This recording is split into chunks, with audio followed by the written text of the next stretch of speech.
La météo est aussi sur notre site internet. Prévision à 3 jours, toute l'actu météo. Revoir le bulletin du jour. Une seule adresse, alpes.france3.fr.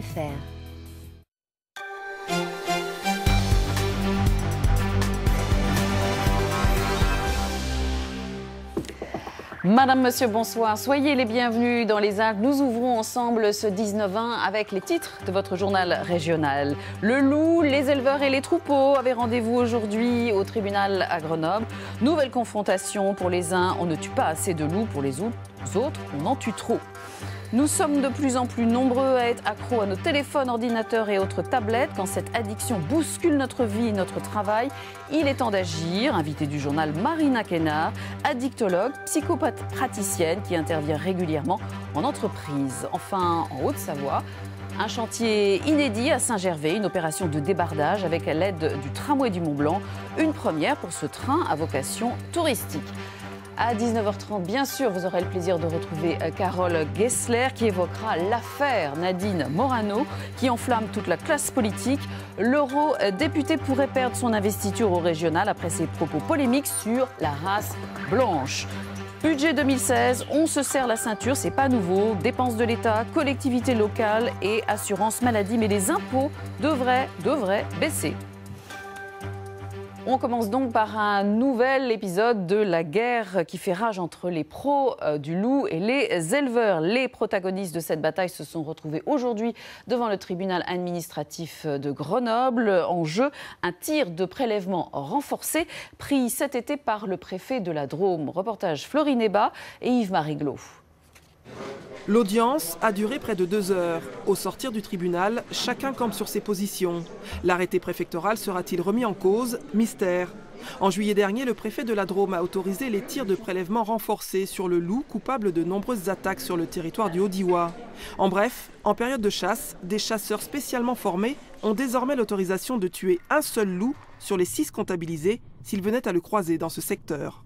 On a besoin d'espoir dans les zones de montagne pour que l'élevage puisse trouver des solutions d'avenir. Tuer un loup, ce n'est pas la solution, mais c'est peut-être un début de solution, un premier pas vers ce qu'on peut appeler la régulation et un équilibre. Tous sont d'accord sur un point, il n'est pas question d'éradiquer le loup, mais de limiter ses attaques. Le prélèvement renforcé n'est pas une chasse au loup, l'action est extrêmement réglementée. Avant d'en arriver là, les éleveurs doivent faire la preuve qu'ils ont utilisé tous les moyens de défense définis par la loi, à savoir la clôture électrique, la présence d'un berger ou d'un chien patou. L'État est garant de l'espèce protégée d'un côté, qu'il n'y ait pas d'exaction sur le loup, et d'autre côté, il est garant d'autre part de la protection des troupeaux. Nous sommes bien ici dans ce domaine, et c'est pour ça que nous sommes arrivés à ce que les éleveurs respectent les 2 premières gradations de la loi pour permettre à des arrêtés de tir de prélèvement sécurisés. Les grades de sécurisation, c'est justement ce que contestent les défenseurs du loup qui estiment que toutes les normes ne sont pas respectées. Certains remplissent ces conditions, d'autres pas. Mais nous, d'après le dossier, on estime qu'ici, ils sont très peu à remplir ces conditions légales et donc nous avons raison, sinon on ne serait pas là. Le tribunal administratif de Grenoble devrait rendre sa décision d'ici quelques jours. En attendant, l'arrêté est toujours valable. L'abattage autorisé du seul et unique loup du Haut-Diois court pour l'instant jusqu'en février 2016. On poursuit avec notre site internet, vous connaissez l'adresse par cœur, alpes.france3.fr. Regardez cette info sur cette condamnation au tribunal correctionnel d'Albertville. 4 mois de prison ferme pour une candidate présumée au djihad. Cette jeune femme d'une vingtaine d'années est soupçonnée d'avoir voulu partir pour la Syrie. On continue avec l'aéroport de Chambéry qui fait sa rentrée, nouvelle destination, nouveau directeur. Le petit aéroport qui a vécu l'année dernière une situation compliquée attend la saison d'hiver, la neige avec impatience. Reportage Grégory Lespinasse et Jean-Pierre Rivet. Le calme plat sur le tarmac, comme au guichet. Normal, la saison n'a pas encore commencé, mais elle arrive à grands pas. Alors, en coulisses, on s'active. Et c'est un nouveau directeur qui annonce une liaison quotidienne avec Londres. À partir du 12 décembre, avec la compagnie British Airways vers London City, un aéroport qui est proche du centre-ville de Londres. Donc, ce qui permettra à la fois d'apporter des touristes anglais qui sont friands de notre région, du département et des stations de ski, et à la même occasion de permettre aux habitants de la région, les Savoyards, de se rendre quotidiennement vers Londres. La plateforme joue à fond la proximité avec les stations de ski. Chaque hiver, 230 000 personnes atterrissent à Chambéry. Direction les sports de neige. L'aéroport savoyard est une plaque tournante, une porte d'entrée vers les Alpes françaises d'après sa publicité. Mais des vacanciers moins nombreux l'hiver dernier, moins 5% de fréquentation. Alors l'aéroport chambérien veut se moderniser et choyer sa clientèle la plus huppée. À un quart d'heure en hélicoptère de Courchevel, l'aéroport attire ce qu'on appelle l'aviation d'affaires. C'est un aéroport totalement saisonnier, axé sur le tourisme du ski. En parallèle, le trafic aviation d'affaires a aussi son importance, parce que l'année dernière, on approchait quand même les 10 000 passagers d'aviation d'affaires, ce qui n'est pas rien pour un petit aéroport comme le nôtre. Et pour gérer cette période de forte affluence, l'aéroport va recruter et former 250 saisonniers. Et certains postes sont encore à pourvoir. Mais c'est promis, au 1er décembre, tout sera fin prêt. L'école de la deuxième chance de Savoie organise ces journées de la jeunesse et de la citoyenneté. Les élèves de cette E2C, c'est comme ça qu'on l'appelle, installés à Vauglan, ont travaillé et discuté sur les problèmes de la femme. Et pour aborder ces problèmes, ils ont choisi, vous allez le voir, des outils ludiques et concrets, parce qu'en jouant, on apprend mieux. Reportage Maxime Vanden-Hoendik et Frédéric Pasquette. Théâtre et quiz. L'école de la deuxième chance de Savoie bouleverse son emploi du temps. Cet après-midi, elle reçoit 23 élèves des E2C de Vaux-en-Velin, Valence et Saint-Étienne pour une journée placée sous le thème des droits de la femme. Les Savoyards ont préparé un quiz sur le sujet, à leur façon. C'est un jeu de loi qui nous aide à répondre à des questions qu'on a fabriquées, à y répondre. Alors la bleue, elle correspond à une question. Marianne, elle correspond à une question sur un visage. La blanche, elle correspond à une question. Et la verte, c'est passer votre tour, reculer d'une case ou reculer de 2 cases. Pour le jeu, 2 élèves ont rédigé plusieurs dizaines de questions, pas toujours faciles. Quel a été le premier pays à accorder le droit de vote aux femmes? La Nouvelle-Zélande. En quelle année les femmes obtiennent le droit de vote en France? 44. Quelle est la première femme élue à l'Académie française, Institut de France? Réponse, Marguerite Yourcenar. Mais ici, l'enjeu n'est pas seulement la place de la femme. Pour l'équipe pédagogique, la préparation de cette journée a permis de remotiver des élèves sortis du système éducatif. L'objectif, c'est de travailler sur des matières dites scolaires, les mathématiques et le français, de façon différente. Par exemple, créer un plateau type jeu de loi, en travaillant sur de la géométrie, en travaillant via du bricolage, travailler le français via créer des questions pour un jeu de société. Donc ça, c'est une façon de travailler les maths et le français dans une E2C. Autre exercice, s'exprimer en public. 4 élèves jouent une pièce de théâtre de 5 minutes pour leurs invités du jour. La description par un professeur fou de sa plus belle création, la femme. Tu savais qu'elle pouvait se soigner toute seule quand elle était malade? Et qu'elle pouvait travailler 18 heures par jour?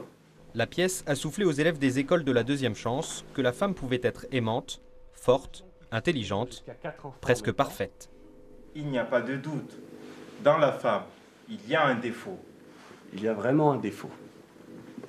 C'est qu'elle oublie combien elle vaut.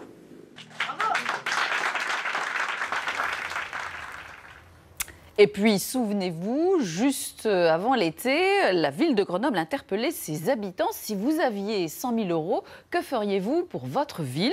Une première expérience de démocratie participative qui va permettre à 9 projets d'émerger, d'être inscrits au budget de la ville et de voir le jour en 2016. Reportage Marie Michelier et Vincent Abran. On constate aujourd'hui qu'il y a une grande aire de gazon qui est complètement inoccupée. C'est un crottoir à chiens, c'est plein de déchets. En fait, personne n'y va, personne n'a envie d'y aller parce que c'est dégueulasse, quoi, tout simplement. Un square déserté quand il pourrait servir de terrain de jeu. Pour les membres du collectif Saint-Bruno, il était urgent d'améliorer ce lieu attenant à la place du marché. Ensemble, ils ont donc saisi l'opportunité de la première expérience de budget participatif lancée par Grenoble il y a quelques mois. On s'est dit, une grande structure de jeu, un peu comme à la caserne de Bonne, ça serait sympa. Parce que du coup, ça amènerait des enfants, donc forcément des parents, des grands-parents, des assistantes maternelles, des amis, enfin du monde. L'idée, c'est vraiment ça, c'est de ramener du monde sur ce square et puis lui redonner de la vie. Une idée qui a séduit les Grenoblois puisqu'elle fait partie des lauréates. Au départ, 164 propositions déposées sur le site internet de la mairie. Après étude par des citoyens volontaires, 19 finalement soumises au vote pour 9 retenues. Toutes verront le jour en 2016. Le square Saint-Bruno, mais aussi par exemple un site d'escalade sur les berges de l'Isère, un marquage au sol plus prononcé pour la sécurité des cyclistes ou encore un théâtre de plein air dans le parc Bachelard. Au total, 2% du budget d'investissement annuel de la ville alloué à leur réalisation. C'est une volonté forte pour nous de donner du pouvoir d'agir aux habitants et 800 000 euros, c'est 800 000 euros d'investissement. C'est un double investissement. C'est à la fois un investissement sur l'équipement grenoblois, par rapport à ce que souhaitent les citoyens, mais c'est aussi un investissement sur nos manières de faire, nos manières de pratiquer la démocratie. Et je vous rappelle qu'en fait, ce budget-là, c'est une façon, en réalité, pour les Grenoblois, de participer à l'élaboration du budget d'investissement de leur ville. 1000 participants pour cette première expérimentation, un encouragement pour la municipalité qui multipliera dès l'an prochain les lieux de vote. Une municipalité qui compte également sur le temps pour inscrire la démarche dans l'esprit de ses habitants. Dans notre société ultra connectée, comment débrancher au bon moment? Il est de plus en plus difficile de se passer de son écran, son smartphone, sa tablette, de ses écrans d'ordinateur. Mais le risque d'addiction, au même titre que l'alcool ou de la drogue, existe. Il est même de plus en plus fréquent. Nous avons rencontré Hervé qui a accepté de témoigner, raconter cet enfermement progressif. Alors aujourd'hui, Hervé va bien, il a fait du chemin. Rencontre signée Nathalie Rapuc et Antoine Marnas. Hervé est graphiste, web designer, ce qui lui impose de passer en moyenne 8 heures par jour sur les écrans pour son travail.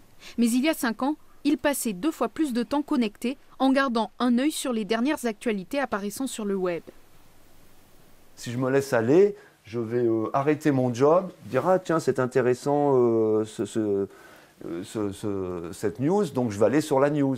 Et puis comme la news m'intéresse, je vais me dire « Mais est-ce que c'est vrai ou faux ?» Les informations, Hervé les vérifiait de manière compulsive. Cette obsession, il l'a repérée quand il a constaté les conséquences sur son entourage. Une addictologue qui le suivait a identifié avec lui les symptômes. Excitation avant, plaisir pendant et manque après. Au bout d'un moment, j'ai presque une sorte de dégoût intellectuel, parce que j'ai beaucoup d'infos qui arrivent, ça me saoule. Je me sens piégé en fait devant cette machine. Et j'ai presque un dégoût qui pourrait être presque physique quelquefois, c'est-à-dire je suis un peu nauséeux, les yeux. Donc là, je me dis c'est bon, faut arrêter. Aujourd'hui, il a trouvé ses limites. Depuis 4 ans, Hervé a repris le dessus et communique sur les frontières de l'addiction. Je me suis tourné vers l'extérieur, donc en fait, je participe à un groupe de parole sur les addictions. Donc je rencontre beaucoup de gens. Je parle de mon expérience, j'essaye d'aider les gens à s'en sortir et donc j'ai une vraie communication, un vrai échange réel, un vrai échange réel, pas du virtuel. Voilà, et c'est quand même plus agréable. Surtout que je préfère serrer quelqu'un dans mes bras que de lui envoyer un smiley. Merci à Hervé pour son témoignage. Alors, de plus en plus de salariés en entreprise font face à ces nouvelles addictions. Pour en parler à mes côtés, une spécialiste, Marina Kena, addictologue. Marina, vous intervenez de plus en plus en entreprise, vous êtes de plus en plus sollicitée. Oui, alors j'interviens de plus en plus en entreprise. Alors j'interviens sur les addictions au sens large, l'alcool, de plus en plus le cannabis. Mais depuis quelque temps, je remarque que je suis de plus en plus interpellée par les managers et la hiérarchie sur les addictions Internet. Alors, soit les vraies addictions à Internet, comme on a vu dans le reportage, l'infolisme, l'addiction au jeu. Est-ce qu'on peut revenir sur le terme d'infolisme, parce qu'il nous a tous interpellés, surtout nous à France 3 Alpes, évidemment. Alors, l'infolisme, en fait, c'est surtout une addiction aux sites d'information. En fait, ce sont des gens qui vont rechercher des informations. Souvent, ceux qui sont au départ pris dans cet engrenage. C'est soit des gens comme la personne qu'on a vue dans son témoignage qui sont à leur compte, qui sont dans des métiers comme le vôtre, où il faut toujours être à la pointe de ce qui est dit, mais ça peut être aussi des chefs d'entreprise pour qui le fait d'être à la pointe de ce qui est dit et ce qui est fait est signe de performance et de compétence. Alors, quand est-ce qu'on doit s'inquiéter? Parce que moi, je m'inquiète entre la conscience professionnelle et puis le burn-out. Quand est-ce que je dois m'arrêter? Alors, comme toute addiction, le moment, c'est quand la problématique commence à envahir l'espace privé. C'est-à-dire que les gens n'arrivent plus à décrocher. Il y a une étude anglaise qui a montré dernièrement que des chefs d'entreprise, par exemple, qui étaient dans ce genre de situation, pour 50%, continuer à chercher des nouvelles informations pendant leur temps de vacances. Donc je dois écouter mon mari quand il râle si je consulte mes mails à la maison? Tout à fait. Je pense que la première personne et les premières personnes qui sont impactées, c'est l'entourage familial qui va commencer par dire « il y a un problème ». Vous expliquez très joliment ce processus en disant que quand on envoie des SMS, ça sécrète de l'ocytocine, c'est comme quand une maman prend son bébé. Racontez-nous. Exactement. Quand on est sur Internet, sur des réseaux sociaux, quand on est à envoyer des SMS, on sollicite en nous une hormone qui est très importante pour l'espèce humaine, qui est l'ocytocine, qui permet aux femmes de rester avec leurs enfants, de rester avec leur mari, et aux maris de rester avec nous aussi. Et quand on est sur ces réseaux, on a l'impression de faire partie d'une grande famille. C'est une famille virtuelle, mais en tout cas, on est en lien. Et c'est très important pour l'espèce humaine d'être en lien. Bon, alors Marina, pour terminer, comment s'en sortir? Parce qu'on peut s'en sortir. Tout à fait. Alors, en plus, ces addictions, les nouvelles addictions, sont des addictions qui ne sont pas très délétères, puisqu'il n'y a pas de produits qui arrivent dans l'organisme. Alors, ce qu'il faut faire au départ, c'est d'abord savoir où on en est. Donc, passer un test. Hein. Donc, si vous avez l'occasion et si vous ne savez pas où en trouver, sur mon site... On a mis l'adresse. Voilà. Vous pouvez aller sur mon site et voir un petit peu, passer les tests, savoir où vous en êtes de votre cyberdépendance. Ensuite, ce qu'il faut faire, notamment pour ce qui est l'infolisme, c'est se désabonner des sites, parce que ça, c'est vraiment quelque chose, et des alertes. Donc, plus de tweets, de choses comme ça, débrancher. Il faut se poser la question, c'est de quoi j'ai vraiment besoin d'être informé. Voilà. Bon, écoutez Marina, on va aller voir sur votre site et puis tous à France 3 Alpes, on va essayer de se soigner. Merci infiniment de nous avoir alertés sur ces problèmes émergents. Merci Marina. Merci à vous. On poursuit avec notre série sur le réchauffement climatique et ses conséquences. C'est le 3e volet. Après les plantes, la glace, voici l'eau et les crues torrentielles. Alors, peut-on faire le lien entre le réchauffement climatique et ces débordements des torrents de montagne? Reportage en Beldonne de Françoise Gué et Vincent Abran. Dans une gorge du massif de Beldonne, Sainte-Agnès, paisible petit village de montagne. En août 2005, la vie des habitants est bouleversée par une crue historique. Un véritable déluge s'abat sur la commune et le torrent qui longe le village sort de son lit. On a mesuré un cumul de l'ordre de 250 mm en 2 jours, ce qui est énorme pour la région, et qui s'est concentré sur le haut du massif. Toute cette eau qui est tombée en altitude s'est concentrée dans ce torrent et a généré un débit colossal. Des maisons inondées, des habitants évacués, la rue principale ravagée par les eaux en furie. L'état de catastrophe naturelle sera reconnu. Cette crue torrentielle aurait-elle un rapport avec le réchauffement climatique? Pendant des années, l'hydrologue Bruno Wilhelm est allé chercher des éléments de réponse dans le lac glaciaire qui domine le village, 1400 mètres plus haut. Sur le chemin, un constat, en 10 ans, les ravines ne cessent de se creuser. Cette ravine faisait à peine 50 cm, 1 mètre de profondeur, et aujourd'hui vous voyez que ça a été largement repris et que ça fait plusieurs mètres de profondeur. Bien plus haut, sous le petit glacier de Frédane, à presque 2200 mètres d'altitude, nous arrivons au lac Blanc.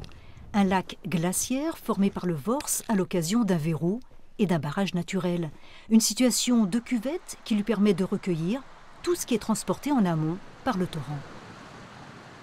On a beaucoup de matériel qui arrive dans le lac et c'est sa couleur aujourd'hui, c'est pour ça qu'on l'appelle lac blanc.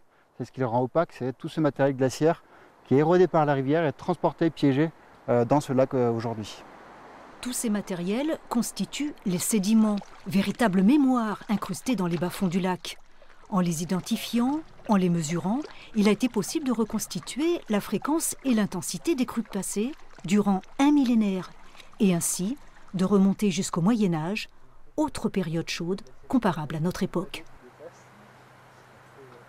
Pendant cette période chaude précédente qui a duré longtemps, est-ce qu'on retrouve effectivement des événements, des crues très fortes ou pas? Et ça a été le cas. On a retrouvé des événements majeurs pendant cette dernière période chaude. Maintenant, faire l'analogie entre cette dernière période chaude et les réchauffements actuels est un peu délicat puisque ce qu'on appelle les forçages, c'est-à-dire les facteurs qui vont influer la température, ne sont pas tout à fait les mêmes. Aujourd'hui, par exemple, on a les gaz à effet de serre qui influencent la température. Donc, il y a des processus qui ne sont pas tout à fait les mêmes. Mais en tout cas, il semblerait bien que la température, l'augmentation de température fasse qu'en altitude, sur ces systèmes torrentiels, on a une augmentation de l'intensité des crues. Des crues torrentielles, moins fréquentes, mais plus intenses.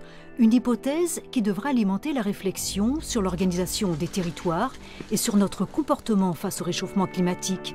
Et justement, dans les Alpes, quel est l'impact de ce réchauffement sur les paysages et les activités humaines? Ce sera le prochain épisode de cette série.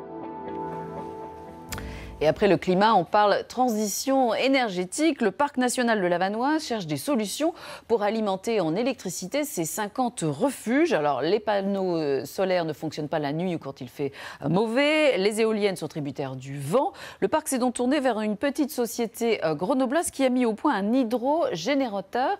Qu'est-ce que c'est? C'est ce qu'on va voir avec Grégory Lespinasse et Vincent Abran. En plein cœur du parc de la Vanoise, un site protégé et sauvage, une petite révolution technologique serait-elle en route? Voilà la bête, quoi. Donc c'est notre hydrogénérateur, le H240. L'eau passe au niveau de la turbine, de l'alternateur, va faire tourner les pales et va nous générer de l'électricité. Produire de l'électricité grâce à cet hydrogénérateur. À plus de 2000 mètres d'altitude, un enjeu pour ce petit refuge de 38 places. Quelques appareils électriques, des besoins limités, mais qui étaient dépendants jusqu'à maintenant des panneaux solaires. On a de l'électricité pour vraiment ce qui est de confort, la lumière dans le bâtiment, mixer la soupe, un petit ordinateur tout petit pour de temps en temps un peu de musique ou de l'administratif. Le peu d'énergie qu'on a, alors on attire des panneaux solaires, surtout par temps de beau temps. Et en fait, cette année, on a eu une hydrolienne qui a été installée dans le torrent, qui permet d'apporter de l'énergie en continu. Et donc, le gros avantage, c'est que la nuit, ça rechargeait nos batteries et du coup, on ne se retrouvait pas avec des petits déjeuners à la bougie, quoi. L'hydrogénérateur, une installation très légère développée par une start-up grenobloise. Un système innovant et peu contraignant conçu au départ pour les voiliers. L'alternateur se situe autour de la turbine avec les hélices que vous voyez. Il est dans le carénage. L'avantage, c'est qu'on a les éléments qui constituent l'alternateur, c'est-à-dire le cuivre, les aimants, sont complètement coulés dans la résine et sont complètement étanches. Donc on n'a pas besoin de mettre de joint d'étanchéité et on n'a pas de frein lié à de la transmission mécanique, ce qui fait qu'on peut produire de l'énergie avec des faibles débits d'eau. Le refuge de Plaisance est le premier à tester cet appareil, un système concluant qui pourrait être reconduit l'année prochaine. On connaissait le débardage à cheval qui permet de sortir le bois à flanc de montagne. Je vous propose de découvrir le débardage par le train. Ça se passe dans le bois communal de Saint-Gervais qui n'était plus exploité depuis 20 ans car trop escarpé. Eh bien, l'ONF a eu l'idée d'utiliser les services du tramway qui borde cette forêt. Reportage Marion Feutry et Christian Mathieu. Col de Vose, 1800 mètres d'altitude. Le tramway du Mont-Blanc vient chercher ses passagers du jour. Des grumes de mélèze et d'épicéas fraîchement coupées pour un chantier de débardage, le premier du genre dans le secteur. Depuis 20 ans, il n'y a pas eu d'exploitation sur ces cantons forestiers de la commune de Saint-Gervais. Et donc le pari, c'était de dire, avec ce train, qui a vocation touristique et non pas vocation de descendre des bois, on est capable, en empruntant quelques jours par an, d'arriver à gérer la forêt de Saint-Gervais. Un mode de transport original, préféré à la route, trop compliquée d'accès, et aux câbles trop coûteux. Seule particularité, pas plus de 12 km/h à la descente pour ce train à crémaillère centenaire, plus habitué à transporter des touristes, été comme hiver. Il faut aller plus doucement déjà, parce que si ça nous arrive à un problème, on ne pourra pas s'arrêter aussi vite. Hier, des petits soucis sur un voyage, parce que le voyage était mal chargé, ça n'a pas bien équilibré, alors du coup, ça penchait le wagon et il y a eu un petit déraillement. Avec ces petites surprises, le chantier sert d'expérimentation aux acteurs de la filière qui espèrent une solution durable pour exploiter ces bois difficiles d'accès. Il faut que ça se fasse parce que moi, mon client, donc, il est sur le coin, donc on a intérêt à déjà au niveau logique de transport, de moins on fait de kilomètres, mieux c'est. Puis bon, comme ça Saint-Gervais quand même dans une optique écologique, quoi. Alors faut qu'on aille tous dans le même sens. Hein. Bilan de l'expérience, 200 mètres cubes de bois récoltés et vendus et la promesse pour la forêt de Saint-Gervais de se régénérer. Avant de se dire au revoir, cette dernière info, les pros et anti-loups se sont retrouvés devant le tribunal administratif de Grenoble aujourd'hui. En jeu, un arrêté de tir de prélèvement renforcé pris cet été par le préfet de la Drôme. Décision prise d'ici quelques jours. Voilà, c'est ainsi que se termine.